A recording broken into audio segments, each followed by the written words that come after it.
Welcome back to Damage Control Sailing. Thank you for tuning in. In this episode, I begin to hear the naysayers' voices as I almost reach my breaking point. But come along as I persevere.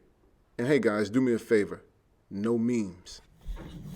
Things that'll make a grown man cry, I tell you.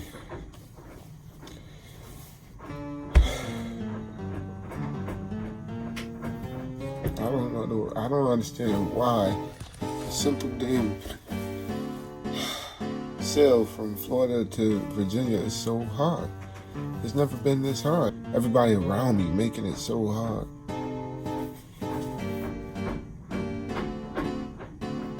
People think they want to do it, so they, say they'll help you, but they don't have the guts for the ocean, I guess, or the time for the intercoastal. So one thing I won't do is, I'll do it alone. I'll just do it alone.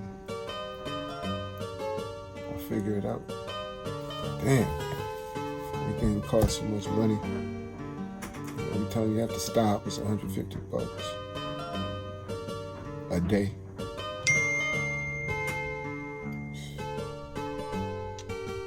I finally figured it out. This is so hard because I've been relying on other people. That's it. That's it right there. I've been relying on other people from the get-go. When I took off from Florida, I relied on 2 friends to help me get all the way up. The trip was supposed to take a week, but things started happening. It messed up their plans, which I allowed to mess up my own plans. Then I took on some other dude, random guy from YouTube. That was a crazy thing to do. No more relying on anybody. So I got the answer. I'm going to take me an Uber over to Walmart or Harbor Freight or somewhere, Lowe's, and get an air compressor. And I'm going to blow out every line in this boat. Every fuel line in this boat is going to get blown out. So if there's any algae in the tank or in the line, I'm going to blow it out. Then I'm going to get this engine started and running well. And if it cuts off again, I'll just stop and do the same thing. Drop anchor and do the same thing. Just blow the lines out and keep moving. But I'm going to get this boat home. That's it. Now that I had regrouped and remembered who the hell I am, I called my family to let them know that I had a plan to get the engine running and that I would be sailing again first light the next morning. They weren't happy, though, that I was going to do it by myself. They insisted on driving my nephew down to North Carolina so that he could finish the trip with me. I told them that no matter what, I was leaving the next morning. There was no way I could wait around. So they jumped in the car that afternoon and headed down to North Carolina with my nephew. My family's so great, and they love me so much, and this is why they insisted on doing this. And for them, I'm not going back on the ocean right away. I'm going to take the intercoastal with my nephew because the ocean has been doing these guys so dirty. So I'm going to take it easy on him and we'll just mosey on up the intercoastal. After that, I headed to Walmart to get what I needed. Just got back. Time to get busy.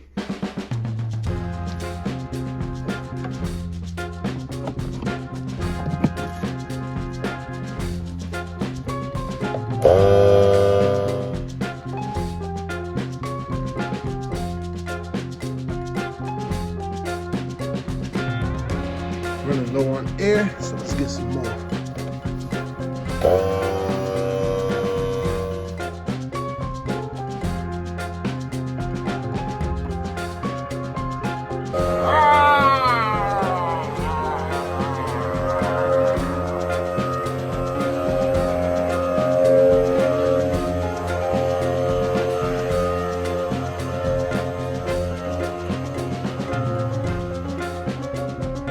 It was hard because I was letting people make it hard.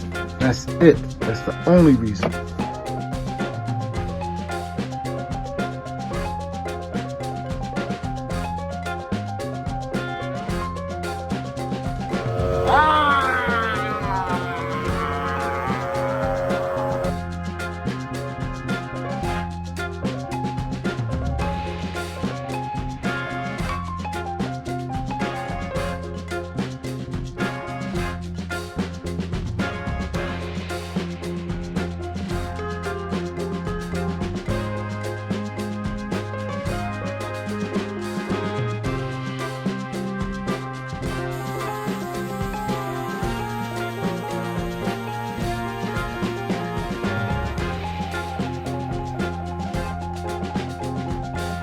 Everything is put back together. Now, everything is tight. All the clamps are back on. The hoses are tight. Only thing left to do is to see if it starts and runs.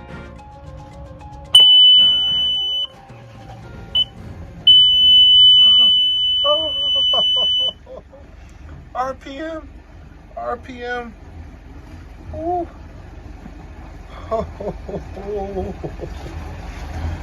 Oh man.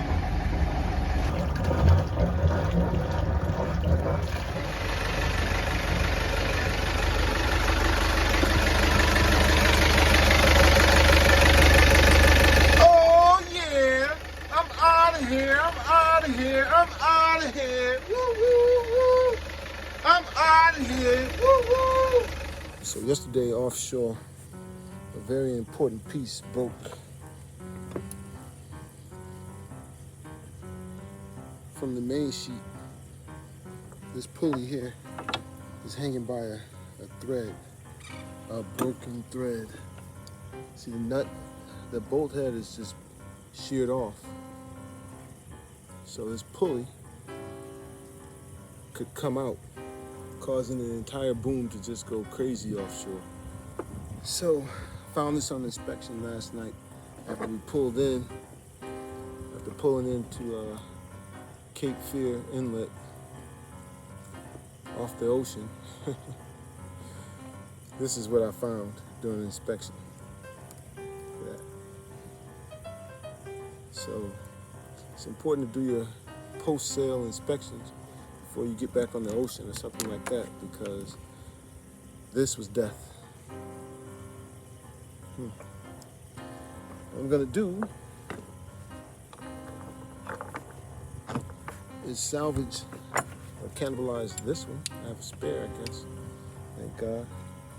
I'm just gonna take this nut and bolt and put it on this pulley. My fourth mate has arrived,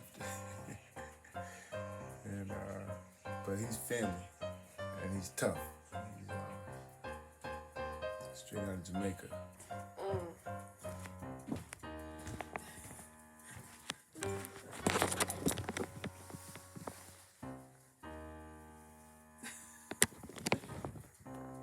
Nikki delivered Michael. I was fine for a little bit. Welcome aboard. Then we're gonna run aground. Doing our little crew brief.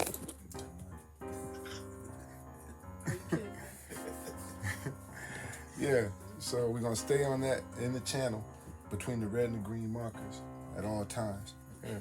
But the big thing is, if the engine goes out, we gotta get them anchors down. You know what I mean? Because of the current. So, and I'll show you the anchors too. I want to give a special shout out to these three, Nikki and Ayana, for driving 5.5 hours to bring Michael down, and to Michael especially for being so willing to help. Thanks, and I love y'all. Bridge is swinging open. Had to slow back because he was taking his time to open it. Oh man, this is a lot of work.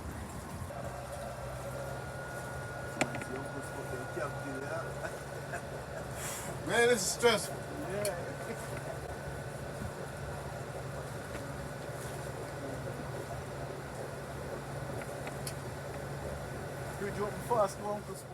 So long, Southport, North Carolina.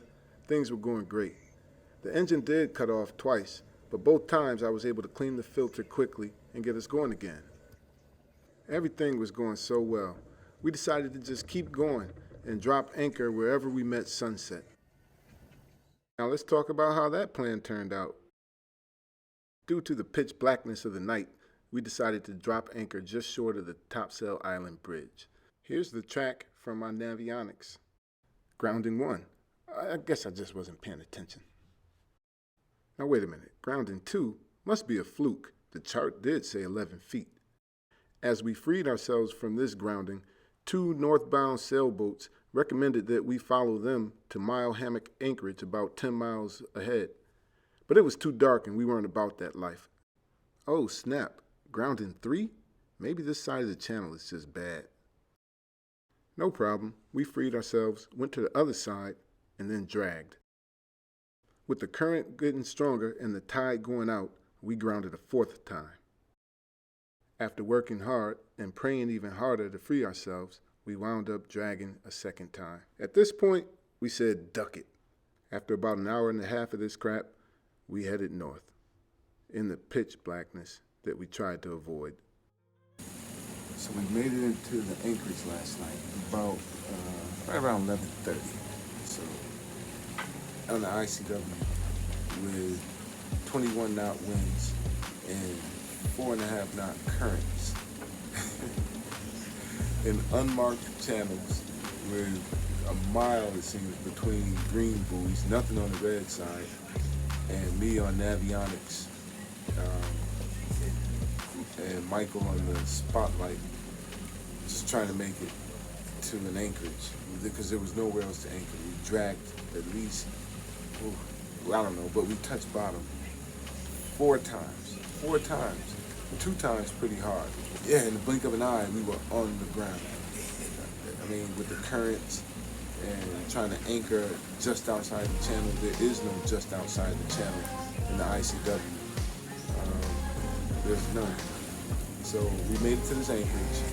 We set a good anchor, put an anchor alarm for 0.01 nautical miles, and our speed over ground is 0. So we are set. Now a storm is blowing through, so we're gonna just relax, have some breakfast, and chill and plan the next segment. Yeah, there's no rush. The storm is supposed to hang around until 4 p.m. today, and that's it. That's what we're gonna do.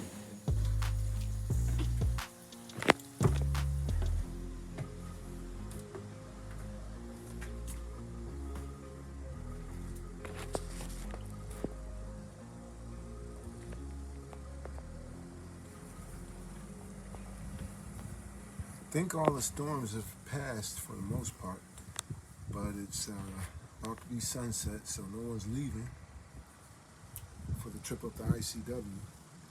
So this is my emergency rig because the currents are so fast in that ICW when you get near the inlets.